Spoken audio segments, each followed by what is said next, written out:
Welcome everyone. So the other NerdFellas and I were pretty stoked on Daredevil season 2 that came out today.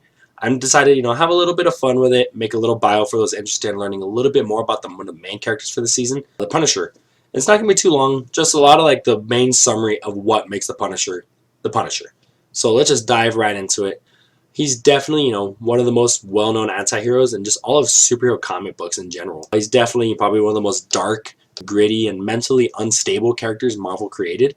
In a nutshell, he has good intentions, but he really doesn't care at all about any methods that he takes to get any results that he wants. He sees life, kind of black or white. It's either good or bad, and if he thinks it's bad, he's going to try to get rid of it. Doesn't matter how he does it, he's going to make it happen. He made his debut in 1974 in Amazing Spider-Man 129. And when you think Punisher, what most people come to mind is that big, bright, white skull across his chest.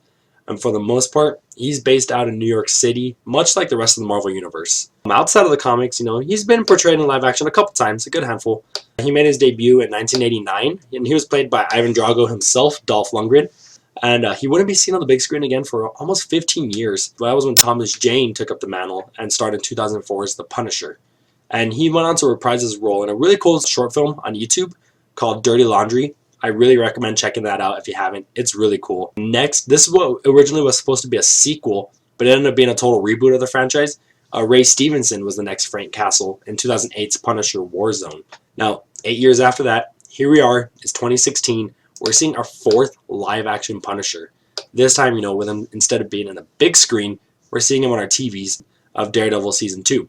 This will be his Marvel Cinematic Universe debut, and he'll be played by what most of you might know him as Shane from The Walking Dead, John Bernthal. Now, his real name is Frank Castle. He has extensive military training. He's a former Marine and a member of the U.S. Navy SEALs. He's very efficient with heavy firearms and explosives. When you mostly think of Punisher, you think of any heavy artillery and a guerrilla warfare.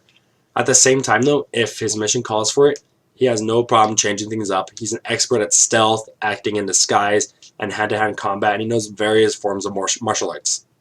Basically, if you're on his list, and unless you can keep up with him, by the time you already see him, it's too late. You're already dead. There's no hope. Now, after his wife and kids were tragically killed by the mob in a shootout, he basically took on a one-man responsibility to end any organized crime. You can best describe him as a vigilante.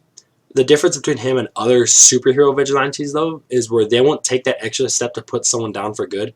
He'll do it.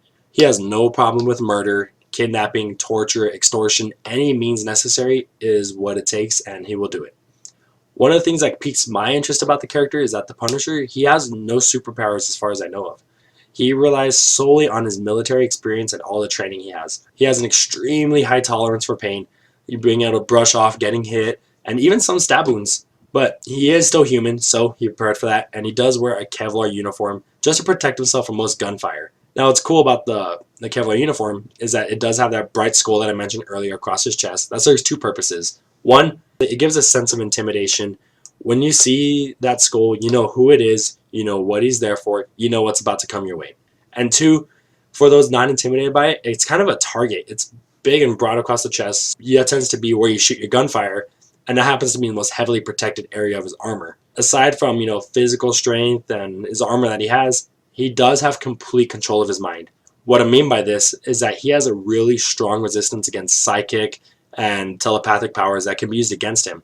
Now, when you're living in a universe with characters such as Scarlet Witch, Vision, Professor X, and what we just saw in Jessica Jones' Killgrave, that's definitely something that he would use. Now, he's an expert tactician as well, too. He always plans ahead. Just like Batman, he always has a scenario that he tries to make it linger to. Now, at the same time, he's highly adaptable. Always has some kind of contingency in place just to stay always one step ahead of his target. It's very rare that he's caught off guard. And he does have a large arsenal of weapons, vehicles, safe houses, and funds too that might as well be endless. And it's not because he's rich. It's not because of trust fund, nothing else. But whoever he takes out, everything that's theirs becomes his. Now remember, he's dealing with mafias, crime lords, anything that's organized crime, where they have the access to those items. So as soon as they're gone, they're his. Now, crazy thought about the Punisher is that even though there's other non-powered characters in superhero comic books, and as messed up as it would be in the real world, he's probably the closest thing to realistic as it gets. So it's an exaggerated character, but it's not too far from reality. If you want to read a couple items from him, There's definitely a lot of stuff you could check out that are really great reads. For his origin story, I would definitely check out Punisher Year One. Like most origin stories, it's definitely a tragic one. That's where you get the story about how his wife and kids were murdered on accident in the Central Park. It really helps you give an understanding of what pushed him over the edge to become the Punisher and why he's so mentally messed up. And to kind of piggyback off that origin story, if you want to go a little bit further in his timeline, check out Bourne. It really gets a good look at his Vietnam days when he was in war. Not only is it a great Punisher story, but it's just a great war story in general for those that are interested in those things. It really builds up a lot of the principles that he picked up on being Punisher. A lot of reasons before the accident happened of why he kind of went down that path. In the 90s, comics kind of took a little bit of a turn as far as tone. They really took back a lot of the grittiness and a lot of the violence. And for some characters it worked. Punisher wasn't really one of those, as you would assume. But Welcome Back Frank really brought the character back from his gritty roots after being toned down for so long. Now, it's not to say everything in the 90s with him was off. One of the few things in the 90s that was pretty fun to read was Punisher meets Archie. It's exactly what it sounds like. This is a cool little publisher crossover where he actually mistakes Archie for a crime lord. It's a big clash of styles, and it works out really cool. Like I said, there's a ton of great stuff to read. If there's anything you feel left out, definitely leave your suggestions in the comments. Create that discussion.